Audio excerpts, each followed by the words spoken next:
nation under God, indivisible, with liberty and justice for all.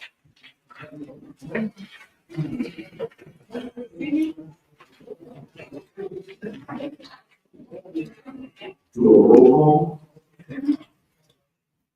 Commissioner Carter, Commissioner Council, Commissioner Washington, Commissioner Hawk, Chairman Logan.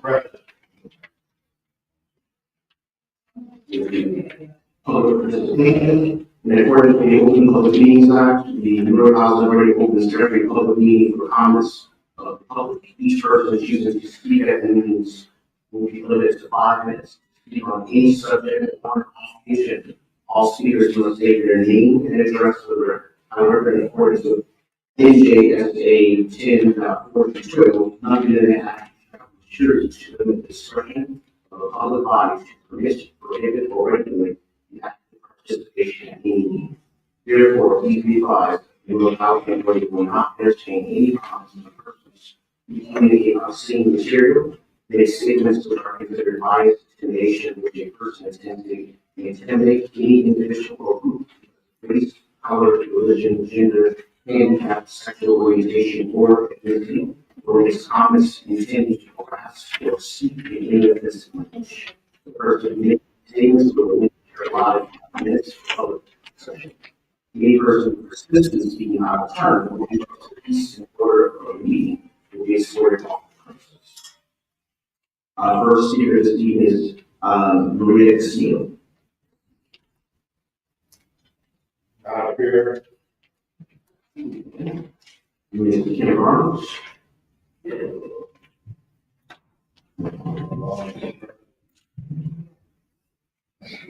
Good evening, commissioners, guests, and everyone.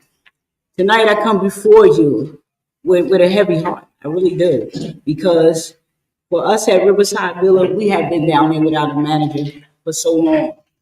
And I address certain issues as being the tenant president, I get recommended. First and foremost, I can read, I can comprehend.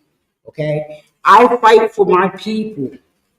Not just Riverside Villa. I fight for this whole city because guess what? We're not being treated by Section 8. You get a number, they call, they hang up on you, or either they say hold on and don't come back. Then they tell you you can get email, which will take 72 hours. I need to answer before 72 hours. I can be dead in 72 hours.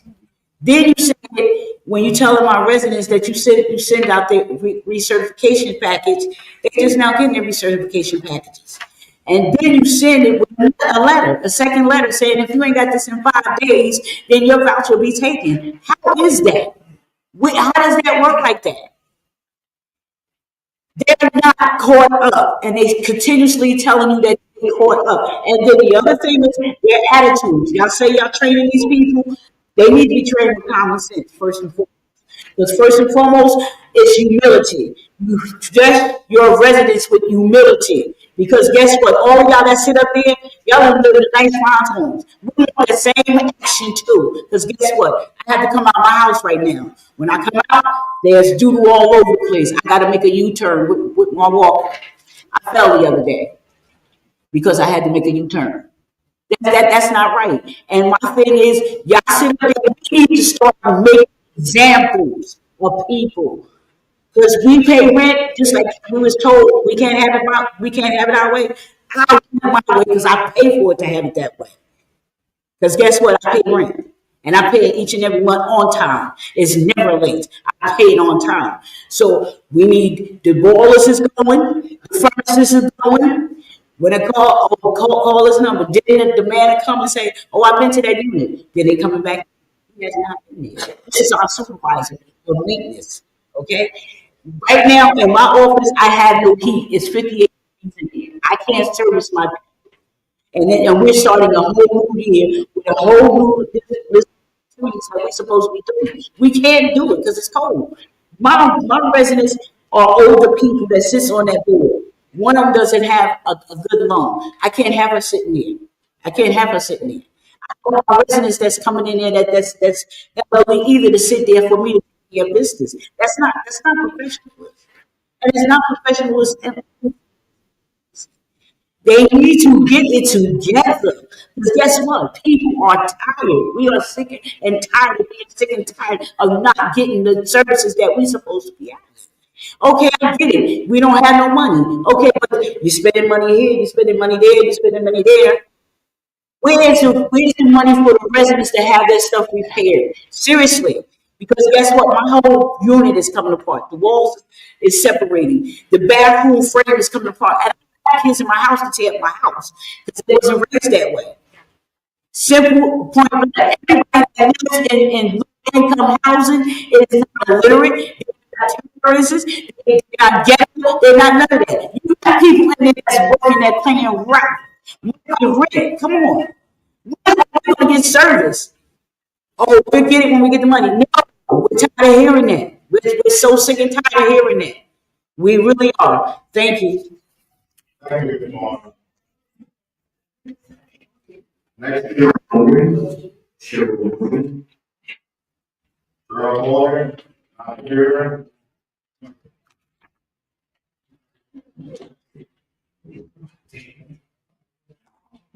Mary Robinson, Mary Robinson, not here. Murder Brown,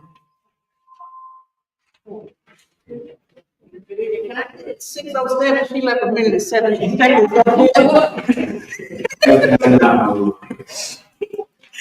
Okay, good evening, everyone. First and foremost, how you doing? The new year ain't new. It's just the same old, because we're going through the same thing. And yes, several times we did say Section 8, Section 8. They give us recertification, and then you give me something 60 days later telling me that you need 2 more documents, and I got 5 days. That's not fair. That's not fair at all, because that's not the process. I think the HUD and Mr. Spicer here verbally did when you come up here, say 30 days for recertification. So people are waiting for stuff, and you is the rule. Call the number that y'all gave. It's a cell phone that the individual had. She answered. I asked to speak to a worker. I'm gonna say to me because I ain't gonna go through that. I went through this. Speak to my worker. You gotta have an appointment, or you can email her. Some things cannot be emailed. I need to speak to her now. She's doing recertification. If I'm putting my documents, you want to terminate me. So I'm going to speak to you. The lady told me to hold on. I held on. She did not return back. She hung up. I called back and don't hear this. So how are Section 8 people really going to get service when they can't come in and see the work? The work that's see them, but they can't do anything. So what is the worker doing there? What are you here for? Let me see your documents. They make copies, they tell you what to do. But I make an appointment. I can't make an appointment if your phone not working. And she was rude, we looking at it. And I told her, I know what it is, but you didn't give specific information on the letter that you needed from an account. In the recertification package, it states that if you have a prepaid card, you have to make a copy.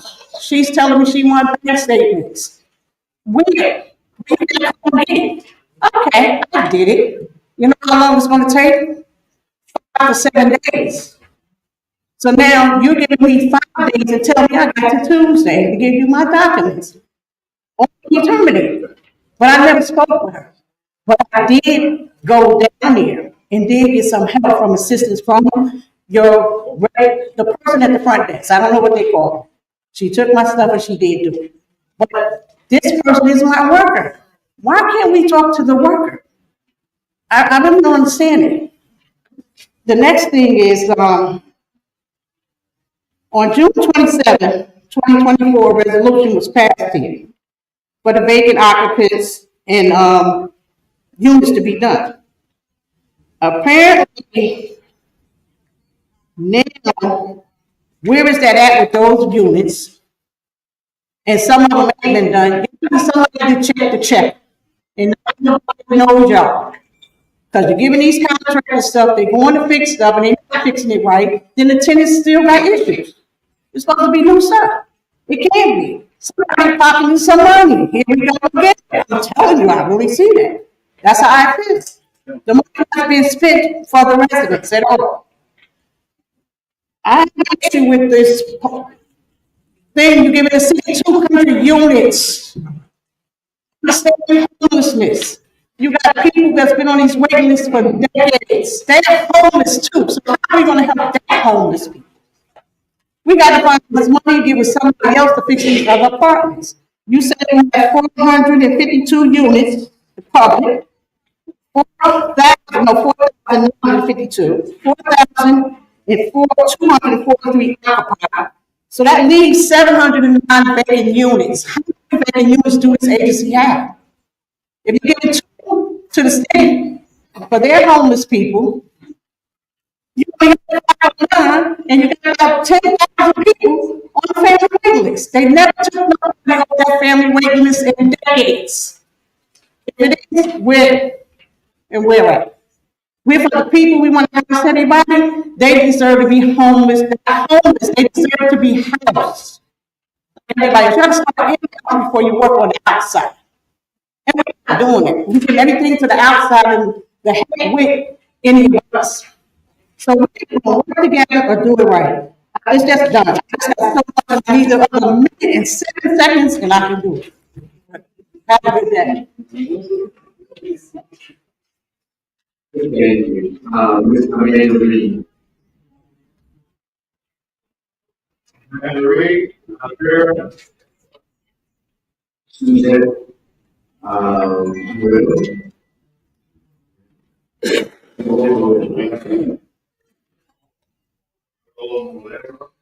Not here. Neil Webster. Not here. David Soldiers. Not here. Don Anthony.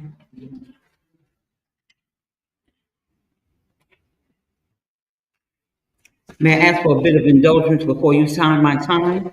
I have several confirmed sign-ups for these meetings, and they're not on here. I took You are a. correct. Right. So what's The meeting was scheduled for the 23rd. The meeting was rescheduled. That mean that comment period was be open. Anyone that registered at the time that it was posted for the 23rd meeting will push to the 30th. There was no reopening of the public comment period for this meeting. I think that's one of the things that we do that in this. Okay, no problem with that, but your computer should not have allowed them to sign up. You should have said, hold on, I mean, just all due respect to us, the new people who are coming here today to speak that didn't know the process, okay? That may have or may not have signed up in time, because I'm not sure about that part. But I know that I screenshot several of the confirmations so that we can have this right.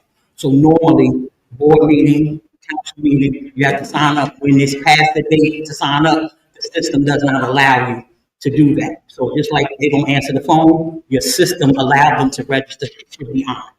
I know you're probably not going to do it, but that's what should. It's fine. It just should happen. It's disrespectful to the community. But I got you. Yeah, sure. Good evening, Newark Housing Authority. Mr. Spicer, I just think your attitude really needs to change. The last couple of months, you have become very arrogant. When we first started, there was camaraderie, you were a little open, especially in the end when you're addressing the public and answering things, the arrogance just comes out. And it's emanating in our community. I told you when you first got here, I'm not against you. My problem with you is you sat in New York over the housing authorities in New Jersey and allowed this mess in Irvington, East Orange, and especially North to happen. While they were stealing, you were in charge. So that's my problem. So I'm just going to ask that if there's something going on the exterior or whatever, that you kind of be a little less arrogant in your responses, because I think some of the things, and we don't have to always agree, we established that early on, but I think some of the things that you're trying to do, there's a lot of pushback on because of your delivery. I think when you went into Winona Littman to explain the RAD program after everybody down here lied to the public, when you finally said These are no longer owned by Newark Housing Authority. You have to understand that was the first bit of truth that the residents of the Newark Housing Authority got in a long time.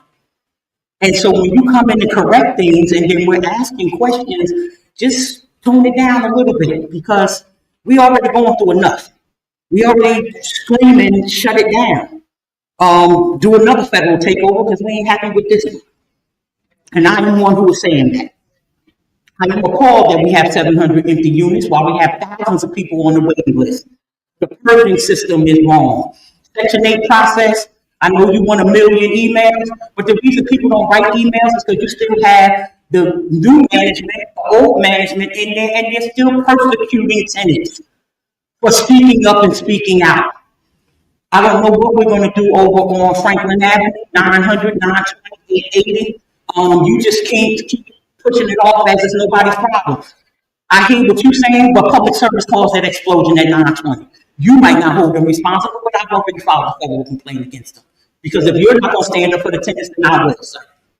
Because that was not a fault of their own. There was a full-blown fire. You need to go over and speak to some of those tenants, other than the time that you did, and let them show you the video footage. Maybe you'll feel a little different with those flames reaching up to the 5th floor, scaring those seniors to death. They had to walk down those stairs, Mr. Spicer, by themselves. There was no emergency plan put in place. So you had a senior helping a senior. I got the crutch. My friend here has the walker, and we leaning on each other, getting down from the 5th floor, 7th floor, 10th floor. That's not right, Mr. Spicer. There are emergency protocols under HUD. HUD put a protocol in place that if anybody wasn't up to date in their rent, even back to COVID, prior to you being here, that they could make a payment arrangement. These evil people that work for this Newark Housing Authority did not allow tenants to do that. And then when they did do it, they charged more than 10%. Now, I have a copy of the HUD COVID repayment protocol prior to this new protocol that we just put in, if you'd like to see it, so that people didn't have the opportunity. Because these evil folks that work here, and there's a whole bunch of them still here. I see, unfortunately, you probably jumped in with the crew, because now you're hanging out with the mayor, and he's the problem, because he sent all the people down here. If we're going to clean house, we need to clean house. And it's going to hurt, but these folks are the reason why we're in this position. How many people you had to let go through Section 3? Because they were sent from City Hall down here working, not doing anything. So that needs to continue that attitude and that moving forward. We still have tenants that cannot get their rent receipts at the time of paying their rent. Your managers are so lazy, they use that Dropbox for everything. Recertification should not be handed through a Dropbox so that Mr. Logan can say to me, oh, Ms. Jackson, I didn't get your paperwork last week. Well, I put it in there. And that's the same thing we're going through at every agency, Mr. Spicer. You took off a week for training. I'm going to reserve to even say anything because I don't even see a better outcome because they're still not answering these phones. How long do you guys think we're going to give you to upgrade and change the phone system? People are starving out here. Why is the inspection process for someone who receives Section 8 taking 3 to 5 months? The person loses the unit by then, Mr. Spicer. Even you as a homeowner, if I'm coming in as a tenant, how long are we going to wait for my paperwork and my inspection to get done? You're also kicking people off too soon. You cannot give people in this market right now closing.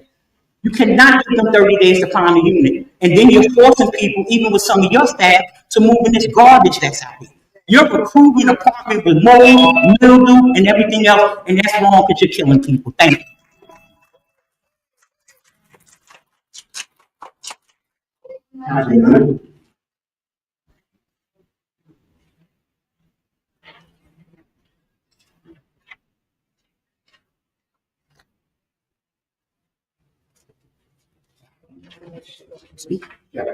Hi, I'm Catherine. I'm here on behalf of my daughter, Ranesia Knight, who was found in Bradley Court.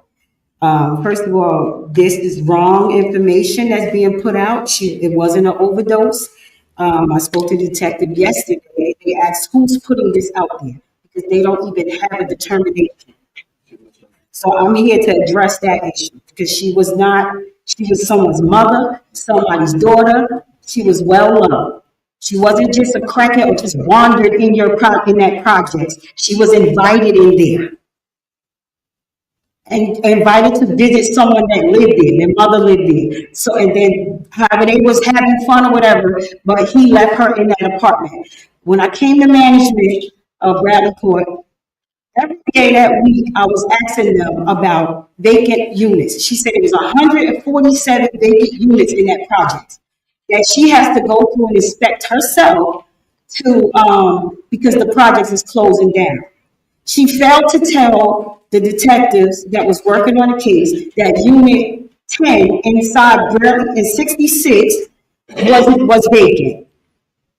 Could have been, found her, whatever. So I just want to address that. Please stop putting out in these papers and things that it was an overdose. You got something? Yeah, we don't even have the toxicology report to say it was an overdose. These orange ones, these orange ones. My name is Tammy Knight, and I'm her aunt. And I listened to your last report, the young man right here. I think you were very arrogant and rude of what you said, and you said it out loud on top of that to let everybody think that she was a drug addict. She's not a drug addict. My niece was very well loved, very well. She may have had issues, but that was her problems that she had to deal with. And we helped her Everybody along the does. way. We helped her. So yes, like my sister said, can you please, or whoever, Remove this. putting this out, please stop. Until a toxicology report is written and says what was the problem, then we'll run with that. But for now, I want you to stop with the lies. Thank you. I'm Dwayne. I'm one of the guys that was removed or not allowed on the list. And I'm just going to follow up to what she just said. It's just to be so fast to pass judgment on someone without any facts, I think is very poor judgment and mismanagement. And I'm quoting you. You actually said here that it was a drug overdose. I just want to know, where did you get your information from? Because we haven't even got information back from the toxicology report to even know what it actually was. And even if so it was, you still got to be careful on how you give people titles and things of that nature, because you can't be so fast to just judge people. Thank you very much.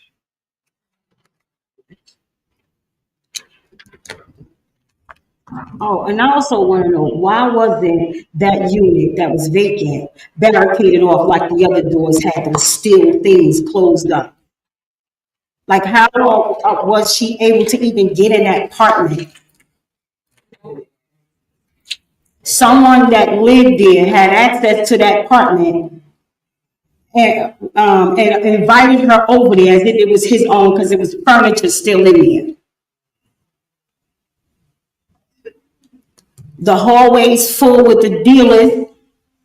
Like, I don't understand how Newark police just sit there and allow these drug dealers to stand in the hallway and sell poison. When someone is given fentanyl, it's not an overdose. It's poison. It's murder. No one's voluntarily taking fentanyl. So that project really needs to get closed down, for real. That's all I have to say. 10 minutes.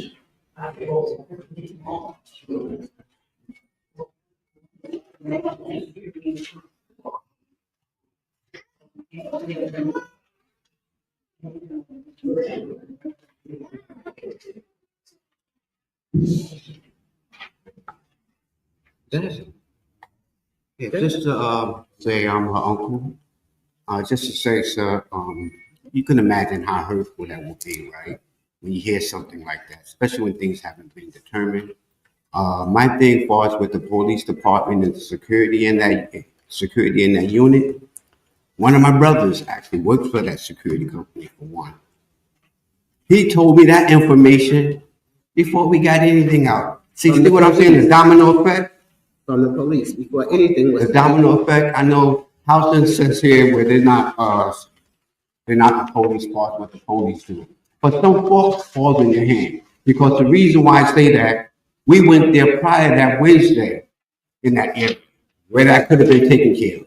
And God only can cause us to die. We all know, right? But my thing to why did it have to take the family to find out? We didn't think about it. It went through Facebook and everywhere how we got the connection to get there. So somebody knows something, and somebody is hiding something. So you can't just take because a person's habit or what they went through in life, because we all went through something, and just sweep it under the rug and say, okay, this is what it is. This is it. It's solid because we know this person. It might be on their record, and it happened and all. So now you judge him like that through his whole life. Can't even get a job. But see, things change. And I'm not being funny. If we can have a president up there now with so much stuff going on, he still has his rights. So what about giving the families rights? Housing authority, what authority this is here. But it's not fair and it's not right. Just to be arrogant and just put something out there. And when I heard that on that video, my heart was broken. Because I know as a man, as a black man especially, I must say that. I do anything, it's going to be on me forever. Forever. So won't y'all just take time, at least take it out. You're hurting the case, for one. This person that did that, for one. The police knew about it in the morning. How did he walk away? Who was covering up? Because we know, and I'm going to say street stuff, excuse me, everybody.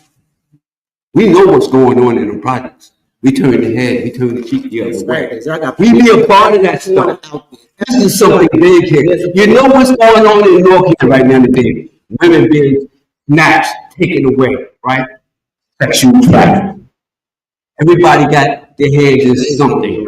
No, but this is real. This is what is really going on with this stuff here. That's why they don't care. This is how the system goes. There's no justice for anyone in it, especially in our community. And this is not even, this is the second time this happened to me at my last previous. So once they say something, that's it. And it's wrong. How should we need to get it together? Give the people his rights. Thank you. Maintenance man. That concludes Well, I just wanted to say this really fast. They're not gonna, you guys are not gonna feel that until it happens to one of y'all. That's all.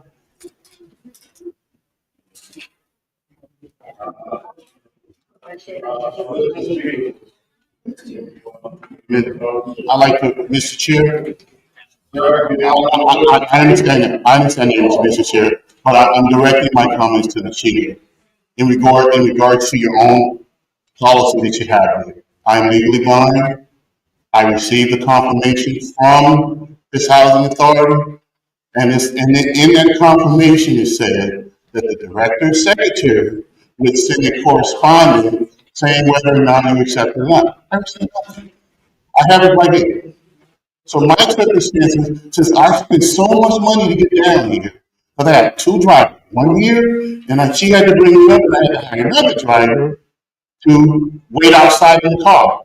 So my request to speak is in accordance with Section 504 of the Americans with Disabilities Act and the law against discrimination of the state of New Jersey, because I felt like I followed the rules, right?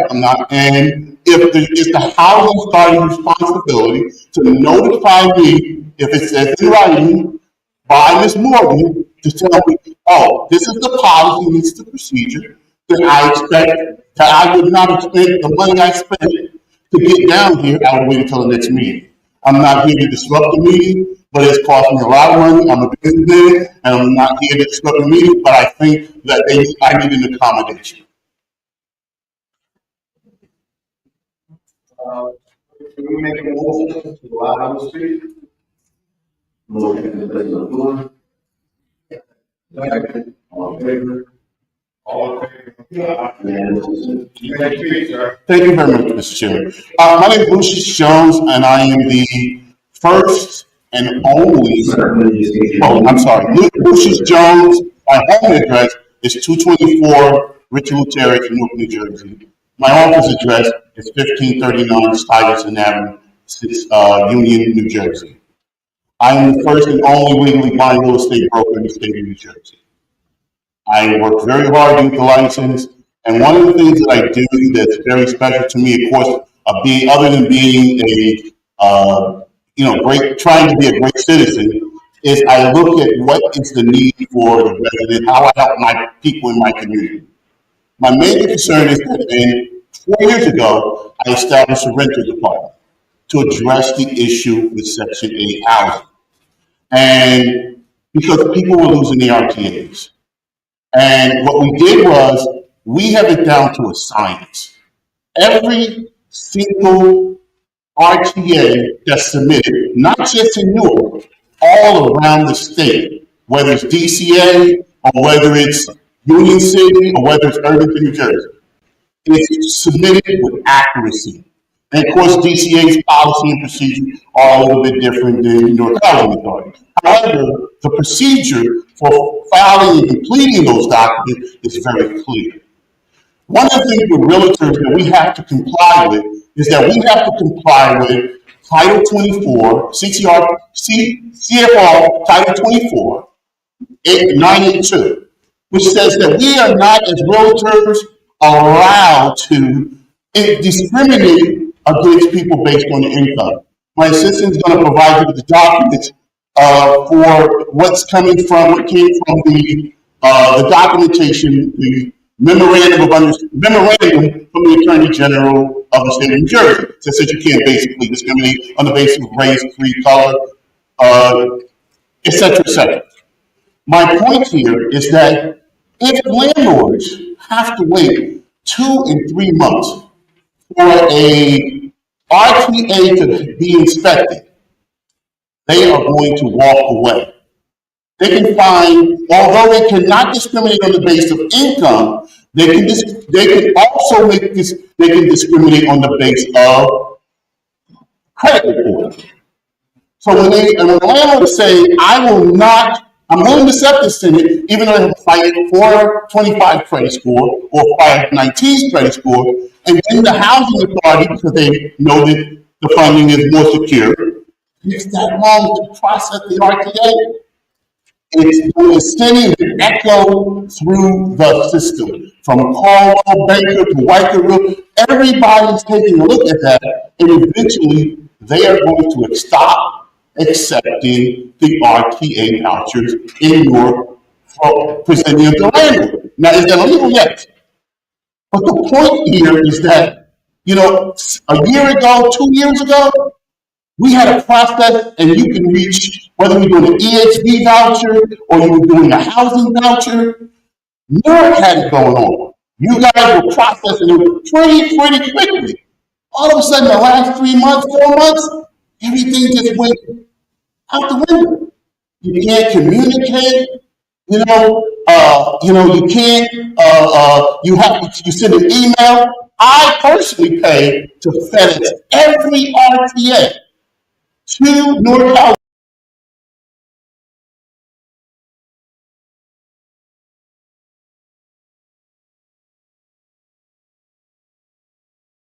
My house inspected since November. I haven't had my house inspected since October. They are frustrated. Not just the tenants.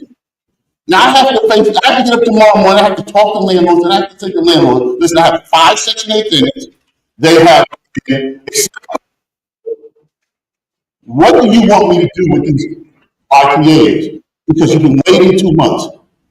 And if they say, we're no longer going to participate in the process, my hands are tied. Agents' hands are tied behind the back.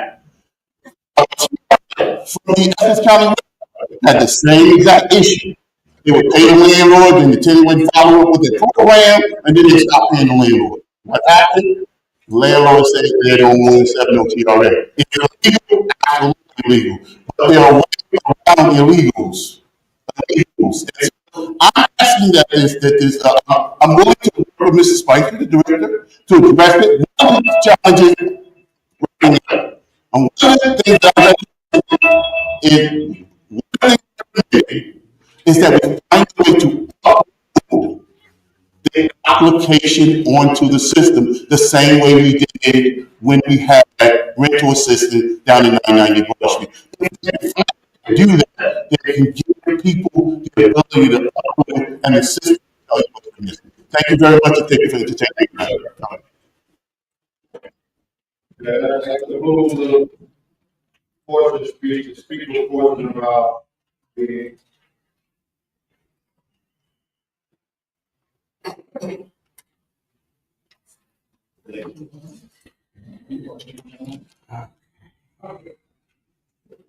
Evening.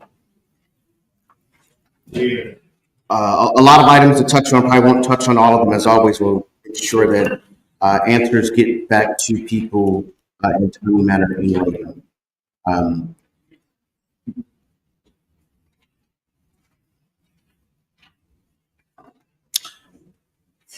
we appreciate that there are residents that still pay their rent and still pay their rent on time. We understand that it is frustrating to follow the rules, to do everything the right way, and to see someone or live next to someone and know that they're not doing what they're supposed to be doing, but they're right next door to you and nothing's happening, or it appears that nothing's happening. Just like every state, we have to follow the law, which requires us to go through a process. It may not appear to you that we're doing anything, but there's a legal process we have to go through to inform people that they have violated their lease. Once we take them to court to mediate, to get a repossession, etc. It's a process we have to go through. So it's not just as simple as knocking on the door saying, "Hey, you got to be out next week." There's a legal process we have to go through. That takes time. Sometimes the courts don't move as fast as we would like them to, I assure you, but it's just a process we have to go through. If there are calls that I'm aware of no heat at the Riverside tenant office, now that I'm aware of that, I'll make sure that gets addressed. But there should be a mechanism by which to put a work order in. The work order number is still working, so that can be addressed, so we can make sure those things get handled in a timely manner. There's never been a statement made by this office, and I don't know about anyone in the field, saying we don't have money for repairs. Now, I think the first maybe couple of months I was here, we got that quite a bit, right? And we went back and made sure that all the bills were paid, so that wouldn't be a problem. So there is no reason for anyone to be saying, well, we don't have money for repairs, because it's just not a factual statement. On the HC side of things, we always give notice, 120-day notice to recertify, right? Once we get to this, we send you a letter every 30 days. Hey, you got 90 days, you got 60 days. Once you get to the 30 days, we send you a termination notice. And that termination notice says, hey, if you don't do this in 30 days, then we can terminate you. If you live in a project-based unit, we're not taking your voucher away, because the voucher is tied to the unit. We're asking, or we're making a statement that we can terminate you from the program, which means your rent would either go up to market rate rent, or you would have to vacate, right? There are individuals that are receiving notices that are late of that nature. As I continually say to people, is make me aware, make me smartly aware, make our team aware, so we can address those situations. The more we're aware of, the more we can intervene and make sure things happen. There are more clients than there are caseworkers. On average, there are 300 to 400 clients per caseworker, and that's the national average. So it's not necessarily going to be the norm that someone can walk down on any given Tuesday and say, hey, it's 1 o'clock, I want to meet with my caseworker. Because there may have been 15 other people that had the thought before you, which is why it's necessary to make appointments. Now, again, if people are having trouble with the level of customer service that they're receiving, again, we will work with Quadale to ensure that gets better, and we start tracking that, right? We have term units.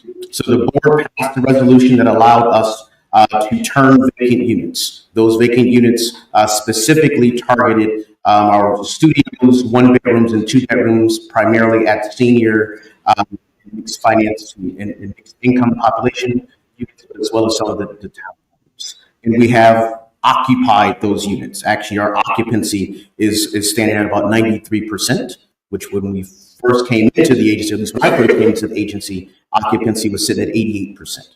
So units have been occupied, right? Homelessness units for the city gave us a grant of $6 million to make ready vacant units. Again, if the city wouldn't have given us the grant, the units would have stayed vacant, because we don't have an extra $6 million to turn those units, to make those units ready for families this year. We have allocated our own $7 million and some change to turn units. So you figure collectively, that's $13 million that between the city and the housing authority that we are putting into making units available for families to lease. And that still does not address the other units in our portfolio based on our physical needs assessments. Based on what the contractors gave us earlier this week, at the minimum, it would cost $28 million to turn our units portfolio wide. We only get $23 million a year for all of capital fund. So it's not something that can be done in 1 year. It's something that has to be done over years because of the dollar amount we receive. It's just how it's set up, right? So yes, we chose to work with the city to assist other Newarkers who are living on the street, who are in between, to get into permanent housing because we have permanent housing we can assist them with. We also have family units that we have been leasing and continue to lease.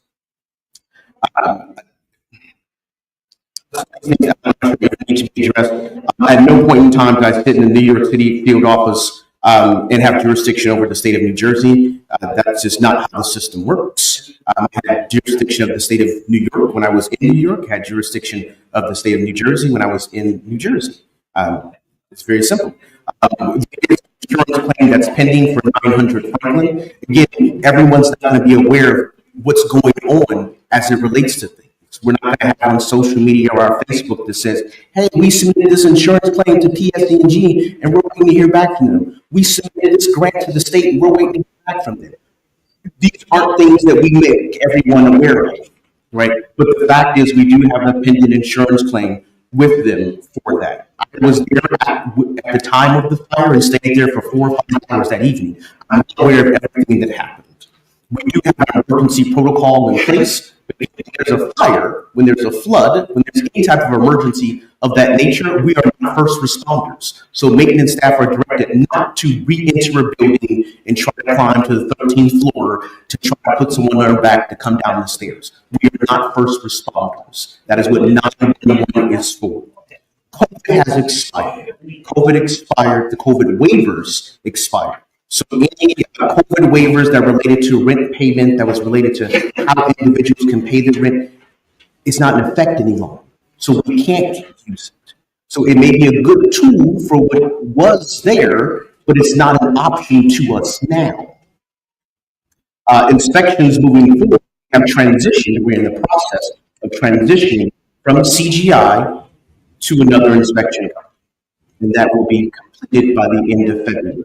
We have heard that the public is not happy with the level of inspections, the timeliness of the inspections, and the quality of the inspections. So as we have to do as a business, we have to provide them 60 days notice of the termination. We have to then meet with them. We have to then coordinate with the oncoming party. We then have to work through the transition plan. Once again, all these things we're not telling to the public, right? You're not really interested in where they put the gas for the bus. You're not interested in what type of wheels in the bus. You're interested in, is the bus going to get on time? It is going to get you where I need to go on time. It's the same thing with us. There's a process that goes on behind the scenes that continues to happen. Hey, I will never, ever argue with a grieving family. Never. The information that we provide is the information that's provided to us. So if there was a law enforcement officer that jumped the gun, if there was misinformation that was provided to us from any municipality, I have no problem saying we apologize for that. The report we are giving. At the end of the day, no one can disagree that there was a death that happened at one of our properties and that any loss of life is unacceptable. Period. We do our best to try to address every incident that happens as it happens. We try our best to secure our property and our assets to the best of our ability. As someone indicated earlier, there are dogs, which are metal coverings, that are supposed to prohibit people from entering units. Bradley Courts is one of those places where they use crowbars to take them off. And then we have to pay the $10,000 cost when they release it. So we do our best to secure the unit. That's why we have local police there with us. That's why we have our armed security guards there with us to ensure that people can't get in. Is anything 100%? Oftentimes it is not, which is why we have off-duty police officers there, most often with the police department and East Orange, so they can predict when they see problems happen. Right? We are in the process, and that's a great thing with Yardi coming online, is that we have the ability to do things remotely. So in the next 60 days, what you all will see with Rent Cafe is the ability for individuals to pay their rent online, for our landlords to be able to submit for rent increases online, to be able to submit RTAs, requests for tenancy approvals, RFTs, etc., online. Everything becomes remote, so it doesn't have to happen between 8 and 5. If a landlord gets off at 9 p.m. from their first job and they have some documents they need to submit to us, they can submit it at 11 o'clock at night, they can submit it to us at 1 o'clock in the morning because it comes through a system. It's automated, right? So again, we're trying to automate our processes to eliminate what can happen where someone gets inundated, someone loses paperwork, things of that nature. When you have it automated, it happens a lot faster. And once again, you typically have a way to track when it came in and when it didn't come in, right? As we are aware, there's always a lot of changes going on. There's a lot of things that are happening at one time. Some of the positive things that we've experienced is, hey, we got a $3 million grant for your deployment. So that $3 million grant from HUD will allow us to, once again, make those units available for families to move into, to make improvements on the units that we're currently living in. Right, we have started the transition from our old system to our new system, which is Yardi. So the next 60 days, as I mentioned, you all will start to see the fruits of that labor that our staff are doing. Right, so right now, we're integrating all of the information. We're verifying everything that was an old system is in the new system. Right, so that again, that's just kind of how the sausage is made. But that will allow us to get to a point where you can pay your bill, where you can make work orders online, you can submit all your documents, where you can submit your recertification information in your packet online, so you don't have to wait for things to come in. Again, we're trying to automate as much as possible to reduce delays and to streamline our process. We've had staff that have done a good number of trainings over the last year. We've had the board go to a number of trainings. We're offering as much training as possible to ensure everyone understands what they should be doing so we can track them on the back end. We instituted performance evaluations. It's the first time in a number of years that the agency has had them. So we are making progress to make sure there are mechanisms so we can ensure that things are happening the way it's happening. We've effectuated most of the union contracts, which you all will see the last of this evening, to again make sure we are handling the business of the agents. All of that stuff isn't something you're going to see publicly because it's stuff that happens behind the scenes, right? But I'll yield to any questions that the commissioners may have this evening.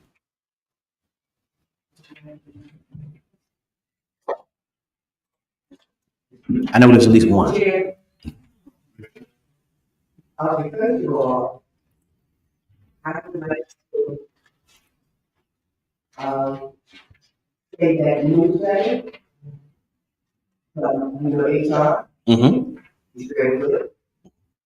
I like it. And I believe it is going to be monthly. And it should continue. Okay? Well, thank you. It is an internal newsletter for NHA staff. Oh, yes. Okay. Okay, so. Yeah. So what I would like to know is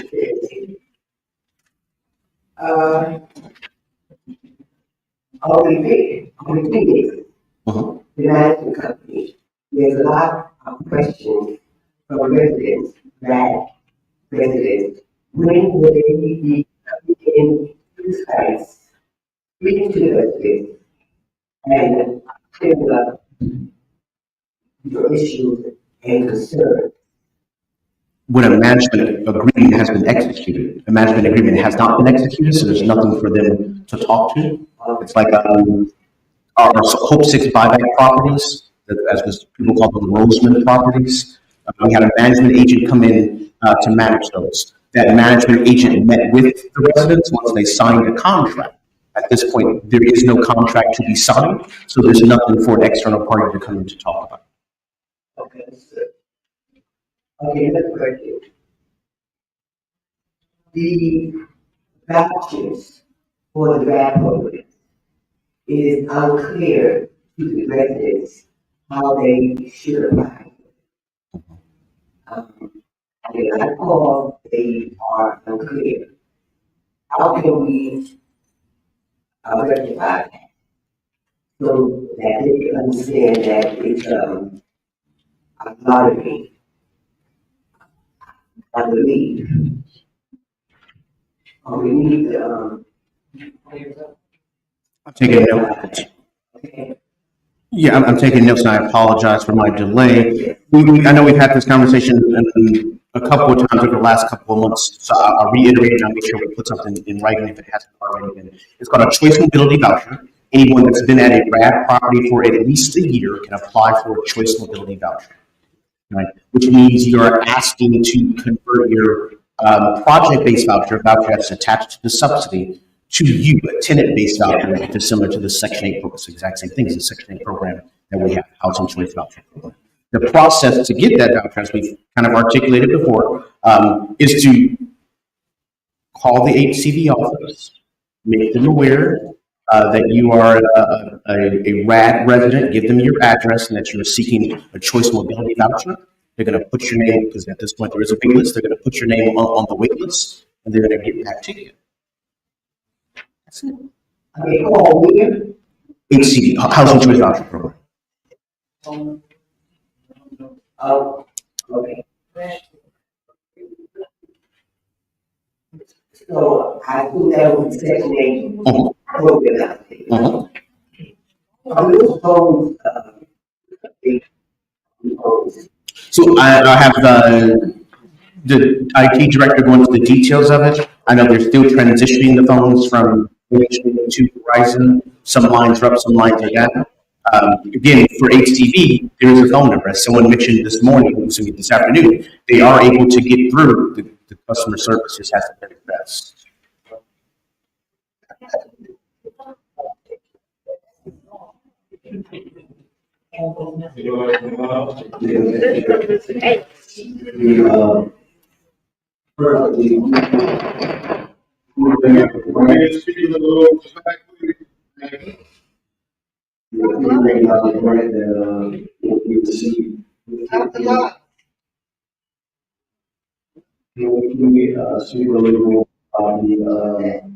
The RFP process that we're going to place, remediation, systems, in place that was started, for one location, but, to get a, start date, and then the time frame, run that work. And it's something that, allow, and then just also to speak to the issue of the number of vacancies, which is kind of egregious. That number isn't accurate. Our vacant units are around 400 and change. 426 was earlier this month, was earlier this week. So the question is, what online, Bergen, Chapman, Pennsylvania, what are we going to do to most of those people tap? And so, what was that kind of strategy to get those things back online? And the third is not contract. If anything was in our contract, we ended our process. What put a record zero confidence in them, their ability to deal with the this stuff. It's becoming very frustrating. And simple things can happen. I understand that the movement with DGI.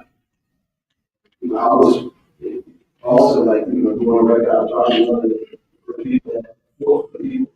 And we had a place in which people stay, have opportunity to be able to we look at it, 6 months, we'll practice out. But the urgency, you know, is community, especially, it's so urgent.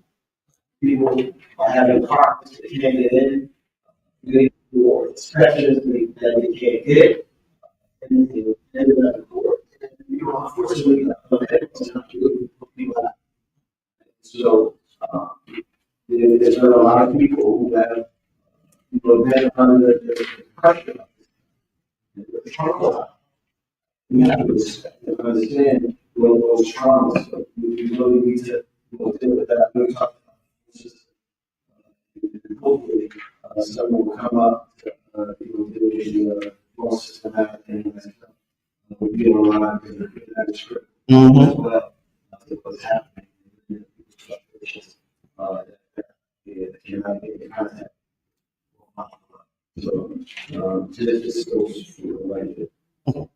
So I'll touch on the item that I can speak on intelligently, then I'll pass it over to the experts. The contract for Cordell, we have a look-back period that comes up this summer. So I think it would be best for us to encapsulate whatever improvements that we must have, so we can sit down with them and give them, according to the contract, we obviously give them an opportunity to cure.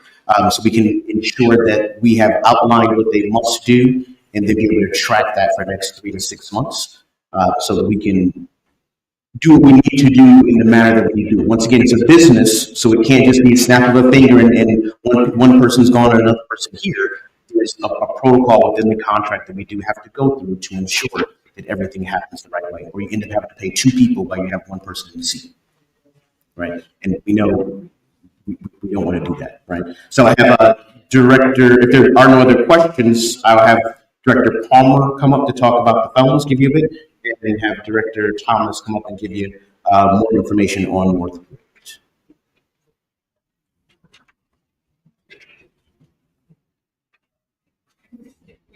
Good evening.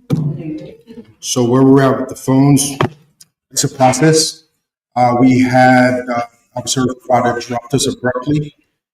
They're having some problems releasing the numbers to us in the automated fashion. So we had to change gears and port out all 2,000 numbers manually. So we're currently in the process of manually porting out 2,000 something numbers. We're scheduled, Windstream is scheduled for the port out to be completed this week. But my last check-in is that all our paperwork were approved, and we're just waiting for the update to say that here. No definite number. They have to get us the addresses, right? Something's goes wrong and you're extending. Right. So Windstream no longer services the area. They're having problems handing the numbers over to Verizon. So Verizon has indexed 2,000 numbers and all failed. They did that, I want to say for like a month. And then once they exhausted all account numbers, we had to change gears, get in contact with them and approach us manually. So what system is in place? People call. You do that also. Right, yes. Yes, there are numbers posted on the website that tenants or vendors could call to get in contact with personnel.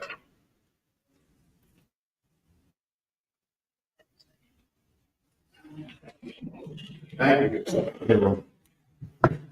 I'll have Mr. Thomas come up. Right. So, hey, I'm equally as frustrated. I've been on the phone with him because, not saying I don't believe him, but I heard the same thing that you heard. And I was like, well, that's what you said last week. So what's changed? So I got on the phone with them as well, and I heard the same thing.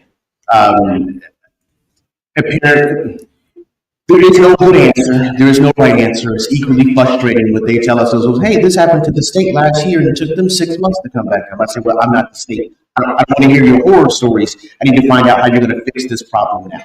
I've even tried to have them pivot and say, well, hey, get rid of all those old numbers. Just give me new numbers. If I tell you I want a new account, you're gonna get to it tomorrow. They go, no, it's still gonna take us 6 to 8 weeks. So this is an example of monopolies, right? Where you have one or two, a handful of companies that own it, and you are kind of at their will because you don't have other options to move. I have Mr. Thomas give us an update on North Point. Good evening. Give a little clear view of North Point. Yesterday we received a $3 million grant. The plans down there is to start with 50 vacant units from the Broadway Avenue side and work our way into the property. We'll be doing upgrading apartments as far as new roofs, new windows, doors, new HVAC systems. There's going to be a beautification piece out there as well to beautify the front of the property as well as the rear of the property. We had multiple vendors walk through that property. We received the price quotes. We review those price quotes and we try to hit the ground running down North Point as soon as the weather breaks. And the issue with the other units that are offline.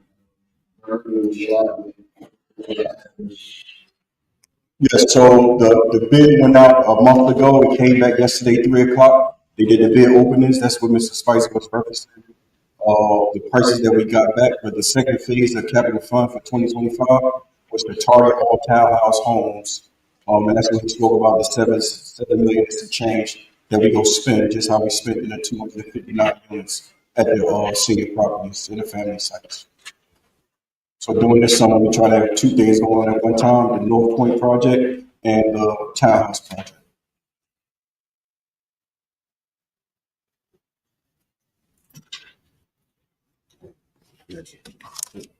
I'm sure you guys can.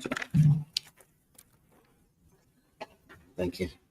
So Can we back into how, and have the conditions, just receive just the time days. Like construction schedule. Yeah. Yes. Definitely, we can give that for you. The frustrating part for me is what we have just talked about is over $10 million. And $10 million doesn't do half of the townhomes that we have in our housing stock. And mostly what we've been talking on, we've been focusing on are unoccupied units. So what we're doing with a portion of the $3 million grant is also going into the occupied units, because there are people that have lived there for 10, 15 years and we haven't made significant upgrades to theirs. As I've said before, there are significant capital improvements that we have to make, and there's only so much money that we have to do it. So we have to target every year strategically where we're going to make those impacts. And it is we submit to HUD a 5-year plan of how we're going to spend our capital fund. This is a 5-year plan because it will take us 5 to 7 years to touch every single unit in our housing stock. The cost is just so great. What are we doing with that project that we have going on down in East Ward? Down there, that's good for Terrell homes, right? So the building will be completed in March or April. 69 units, all senior housing. We are in a holding pattern to tear down the rest of the Terrell homes. Once we are given the green light from HUD from some funds we have, we'll use some of those funds to start knocking the old empty buildings down, and then we'll start the redevelopment plan for bringing back more units at Terrell Homes, but on schedule. Yes.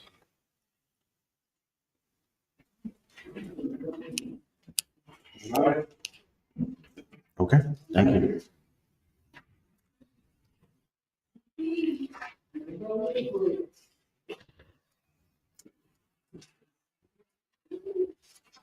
Is there a need for executive session?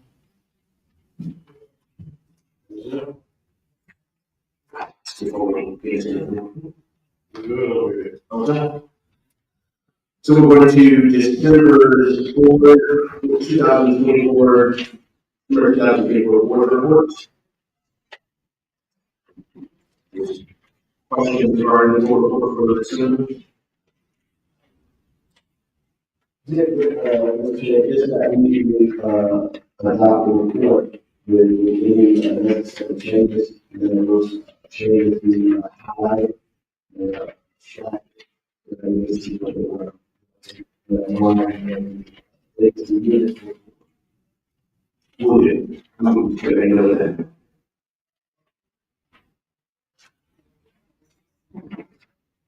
Motion to accept. Second. Commissioner Carter? Yes. Commissioner Council? Yes. Commissioner Washington? Yes. Commissioner Hawk? Chair Wilson? Yes. Motion passed. The next item is the December 2024 board transcript. Any questions regarding that? Nominations.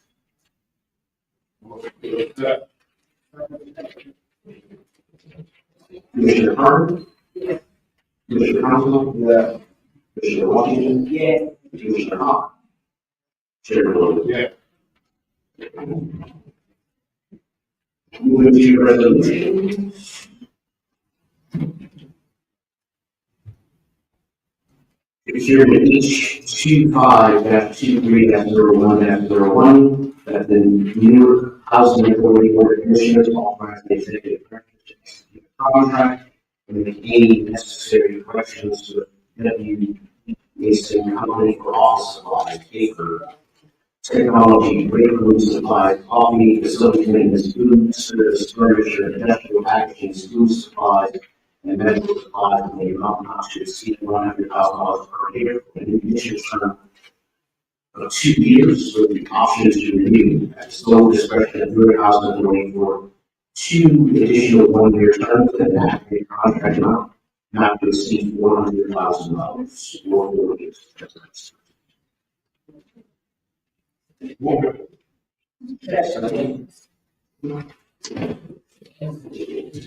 Commissioner Carter? Commissioner Council?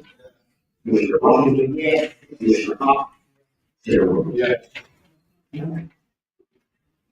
Resolution adopted. Procurement H 25-23-0102. The Newark Housing Authority Board of Commissioners approved and adopted the Newark Housing Authority's disposition policy. Last week we asked, when the major got this disposition policy, he had time to read through it. Any questions regarding the policy?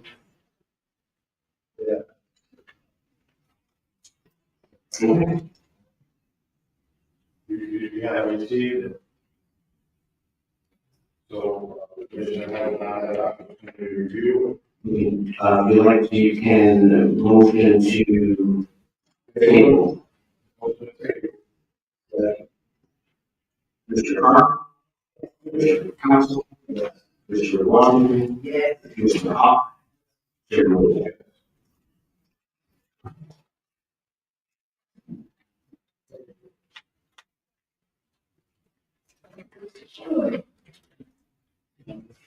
Central Maintenance H 25-23-0103, and the Newark Housing Authority Board of Commissioners authorized the executive director to execute an indefinite delivery, indefinite quantity contract and with all necessary changes with Matt Corp for roofing repairs for an additional term of 2 years with the option to renew for 1 additional 1-year term. The sole discretion of the Newark Housing Authority for an aggregate contract to exceed $607,390.24 for 3 years to the 21st. Commissioner Carter? Yes. Commissioner Council? Yes. Commissioner Washington? Yes. Commissioner Hawk? Yes. Chair Wilson?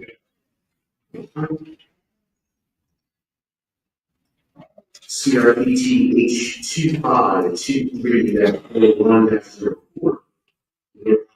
Board of Commissioners authorize the executive director to award 24 project contractors and execute housing assistance payment contract with Alpha Group and Receipts, selected for requests for proposals, RFP 24-13, reserve the affordability of zoning for existing housing units for affordable housing earning, housing units for households earning extremely low, to the game line, according to the regulations, 24 CFR 90.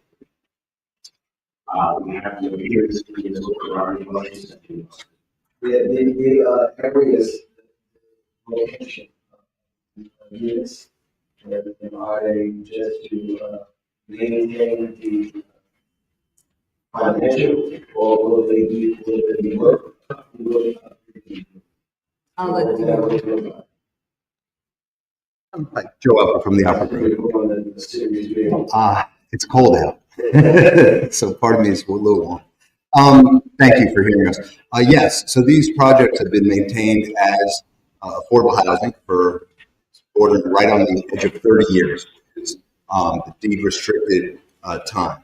We want to continue to keep the affordability, and you're absolutely right. It's mostly to do the improvements to give them another useful life of at least 15 to 30 years, or at least the term of the HAP contract. You need that money put back in because the people, they age over 30 years. We feel we've maintained it very well. We have a lot of run into the same problems that your executive director does with maintenance, but we feel that these improvements will help the people stay there. Obviously, set their rent at 30% of their income, so it's affordable. And we think we provide really luxury affordable housing, in a tough market. So yeah, that's exactly what we have to do. We have to put the money back into the property so it could stay affordable to the people. Where exactly are the property? So Corinthian Homes 1, I don't know if we have the addresses. South 10th, right off of Springfield. We have the addresses for you. It was in our submission. Yes. It's various because they're townhouse. So yeah. So we can quote all 45 individual addresses. I think it was in the submission. I'm sorry, I don't have it right in front of me. But we can show you all. Yep. Yep. And the Corinthian Home Baptist Church, where the original developers we had worked on with the pastor on that corner, it's right behind. Yeah.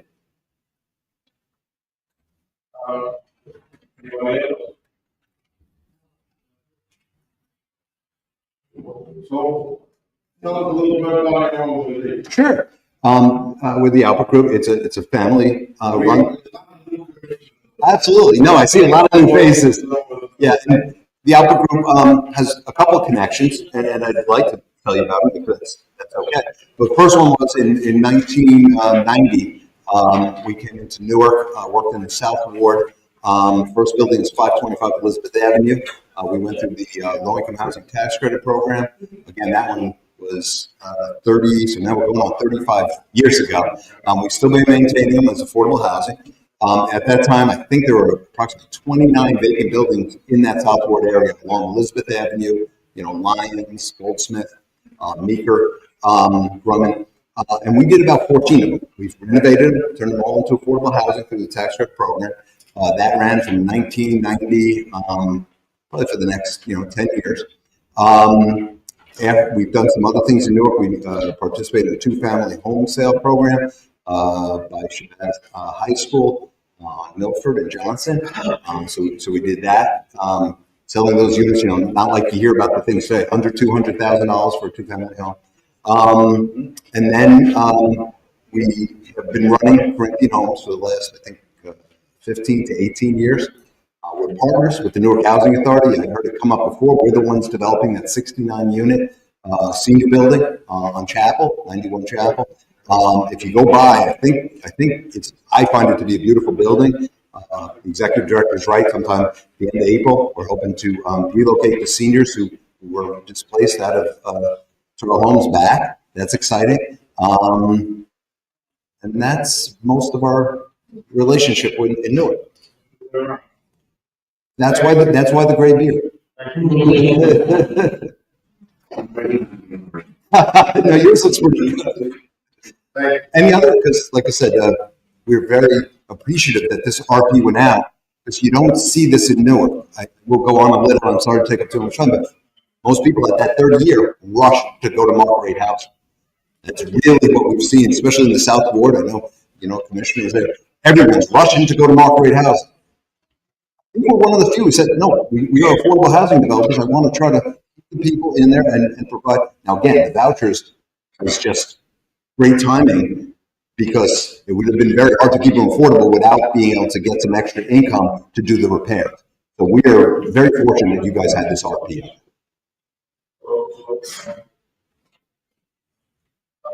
How do you, what do you do to keep your properties up? Great question. The hardest thing is deferred and preventative maintenance. Again, after 30 years, and you guys have seen it in your portfolio, we have elevator service contracts. I think the biggest thing, to be quite honest with you, is we're very engaged with our superintendents, our live-in superintendents, our porters, doing more preventative. If you go into a unit and they said, something's not working, we have to bleed the heat. We also every time check like the flappers on the toilets and some other things to get into the unit and be preventative. We do those inspections just like you do it through the Section 8 program. We do it through our tax credit program. Those identify a lot of things that ownership has to do, but quite frankly, we also stay on top, as I know you do, of tenant obligations. There's some things that the tenants can do to help the longevity of the building. We think we do. We're in this, like our biggest presence is right on Elizabeth Avenue. We have a 24/7 office right on 505 Elizabeth. We think we've served the community. It's tough running rental affordable housing in Newark. I'm not telling people who are the largest at it, but we think we've done. Mr. Council's been in the area and I think knows of our firm for a very long time. That's why I'm here tonight. I was here last week too when the meeting got canceled, and if I have to be back next week, I'll be back again. I think I care. Thank you. Appreciate it. I make a motion to move it.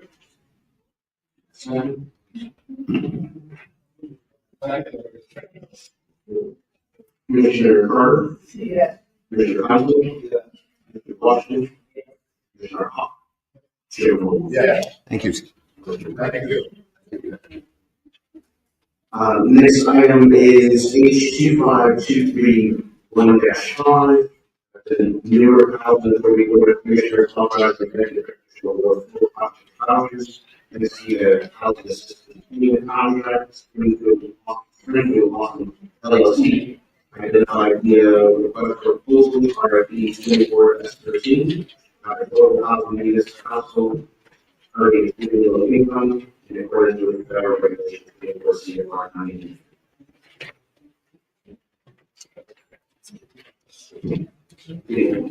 There's a gentleman from the company.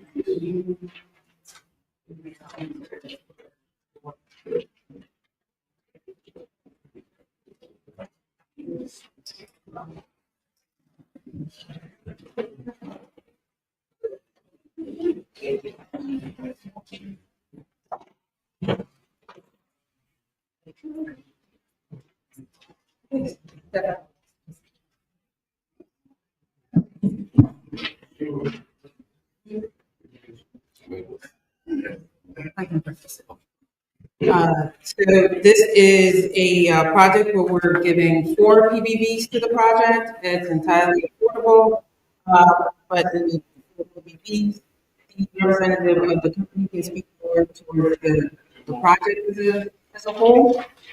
But if you have any specific questions for him.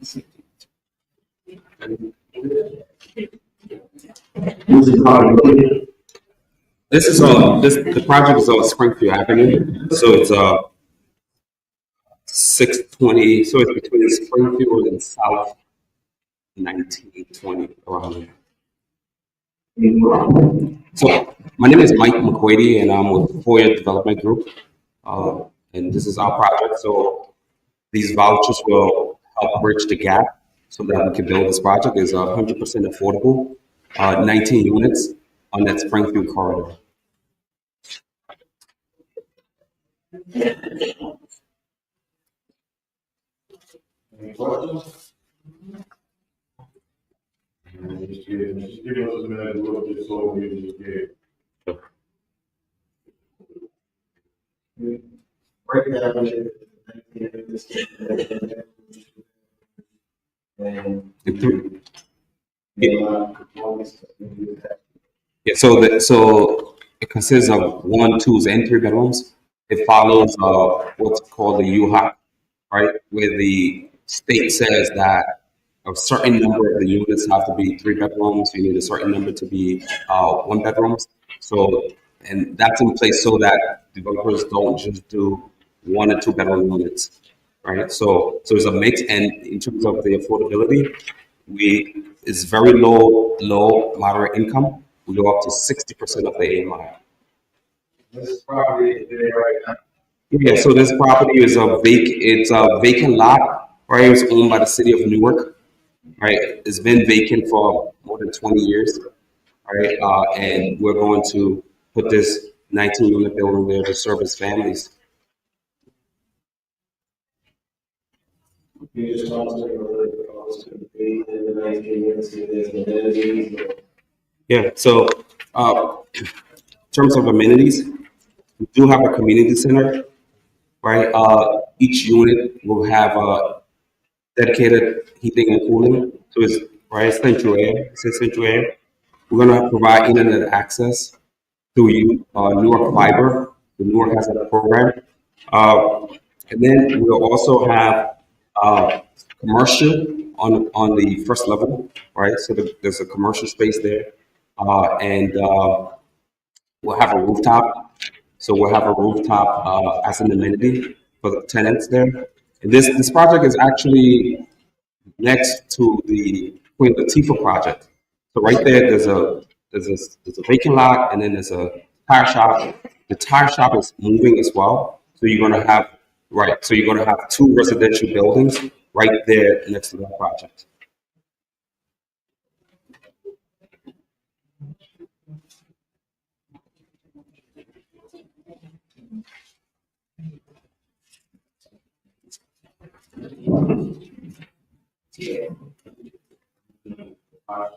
How many low income? Oh well, yeah. All of them are. Yep.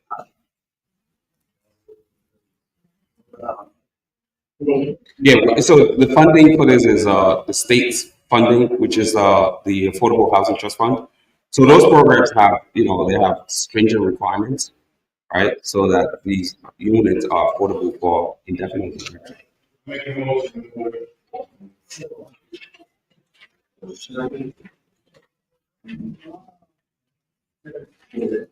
Commissioner Hoskins, Commissioner Carter.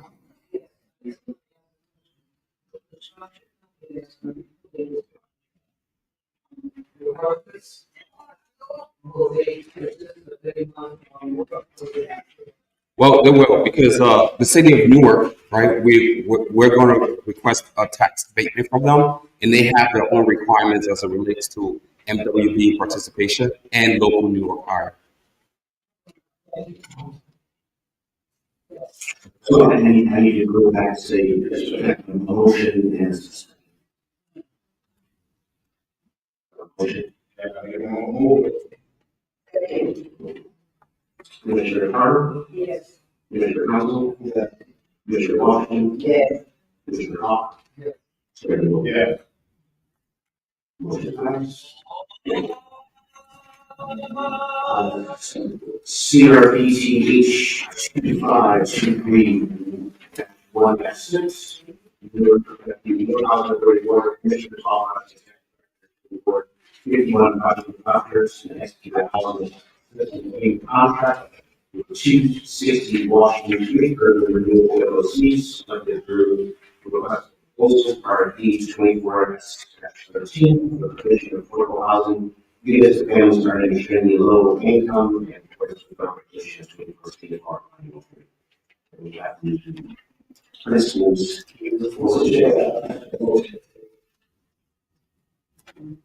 Second. Okay.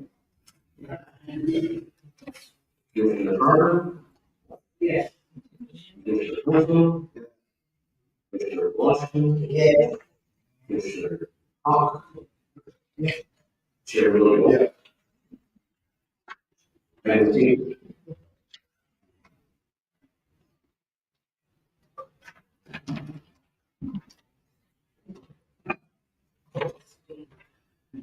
Moving right along, H 25, H 23-01-07, resolution of the Newark Auxiliary Commissioners approve the following amendments to the bylaw of the Newark Housing and Village Council Foundation, Article 2, Section 1, trustees, changing the name of the board from a four-member board and not more than 7 members to at least 5 members, and adding the board of trustees of the foundation that consist of at least one scholarship alumni.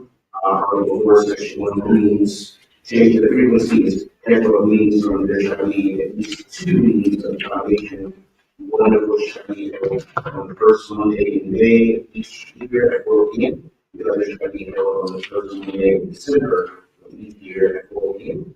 2, there shall be 4 meetings per year held each for dates and times to be determined at the beginning of the calendar year by the scholarship foundation president. That is proposed meetings. Oh, any questions while we're making this change? So what you got? So with 4 members, 4 to 7 members, with the next resolution, we do have more than 7. So we just set a minimum because we do have some more members that are still thinking on joining later. So that's why So how many you got so far? 8. With some anticipating on joining later? Yes, sir. Who will you tell me about a little bit? What would you like to know? Financially or? Oh, right. Oh, and that's why they've been chosen. So each one of them, we've sat down, whether on lunch or, just a one-on-one here at the office. They're wholeheartedly in this, very excited. One of the board members, even at our holiday dinner and reception, texted me in the middle of it because he was still thinking on joining, and he said, I'm in. So. That's what you guys look for.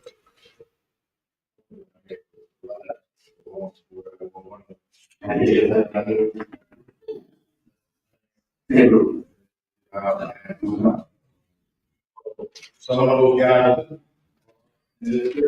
Yes, sir.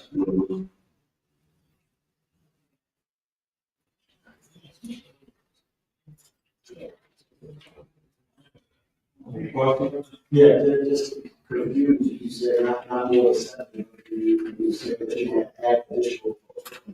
Yes, so the resolution right now is at least 4 members and not more than 7. We're just changing it to have at least 5 members. One of which includes an NHSF alumni. I think the goal is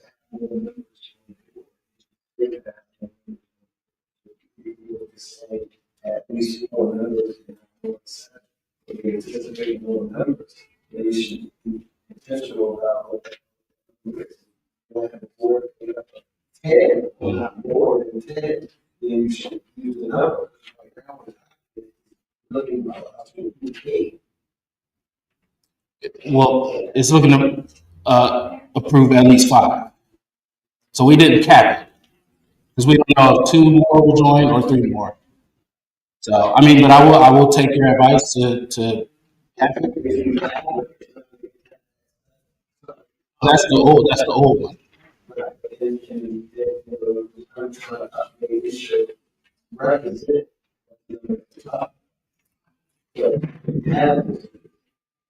Understood?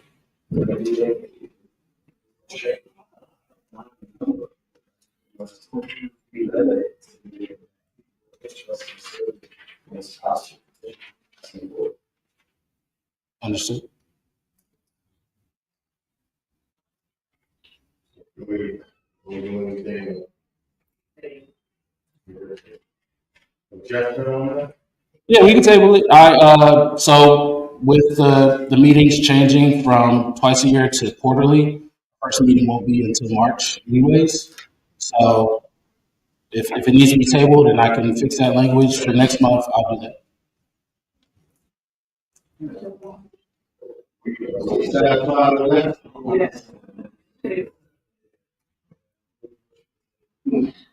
So another option, when you get, following Robert's orders, you can make a motion for the board to change the language, if you so choose, or you can make a motion to table this. Absolutely.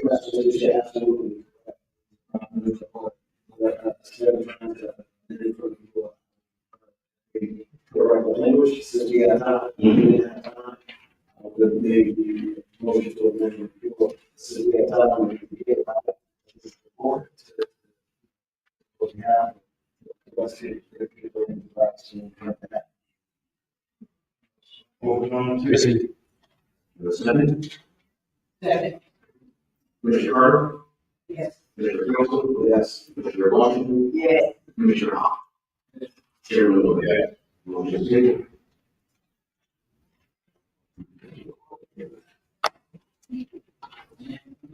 H25-23-1-8, the Newark Housing Authority Board of Commissioners approved the appointment of officers to the Newark Housing Authority Board of Trustees. If this all suit with fire.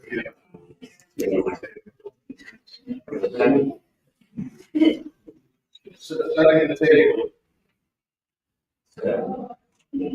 Commissioner Harden, Yes. Commissioner Council, Commissioner Washington, Yes. Commissioner Hall. Chairman Lewis. Motion is tabled. Thank you. Finance, H25-23-1-9, resolution of the Newark Housing Authority Board of Commissioners approve the 2025 annual asset management projects, the central office cost center, the urban renewal program, and the section 8 housing choice voucher program, and authorize the chairperson to execute form of 5257. The EPA board resolution approving the operating budget. Submission to U.S. Department of Housing and Urban Development. We have the CFO, Matthew. Is there any questions regarding the budgets?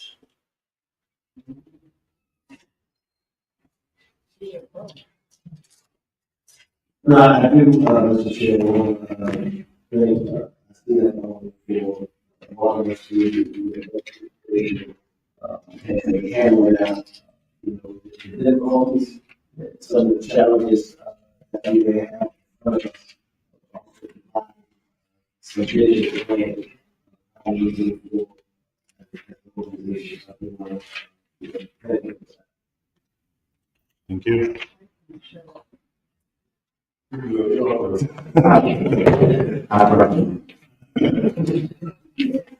Okay, motion. Second. Commissioner Carter, Commissioner Council, Commissioner Washington, Commissioner Hall, Chairman Lewis. Item this evening, H25-23-1-10, that the Newark Housing Authority Board of Commissioners authorized the executive to execute a bargaining agreement and make any necessary corrections to local 617 Workers United SDIU covering on-posted issues for a period of 2 years from January 1, 2022 to December 31st, 2021. 2022 regular payment will be paid by February 28, 2025. 2023 regular payment will be paid by July 31st, 2025. Next, you can see the wage increase. HR speakers.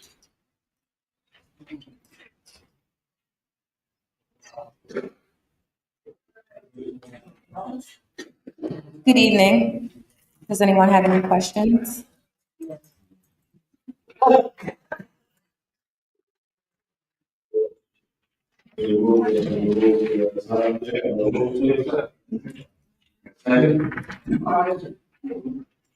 Commissioner Carter? Yes. Commissioner Council? Yes. Commissioner Washington? Yes. Commissioner Hall? Chairman Lewis. Motion is carried. That's our last resolution for this evening. 6:41. Yes.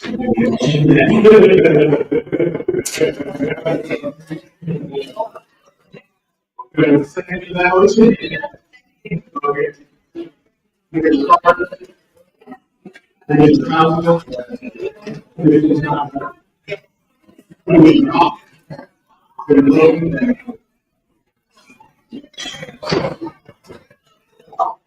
Mr.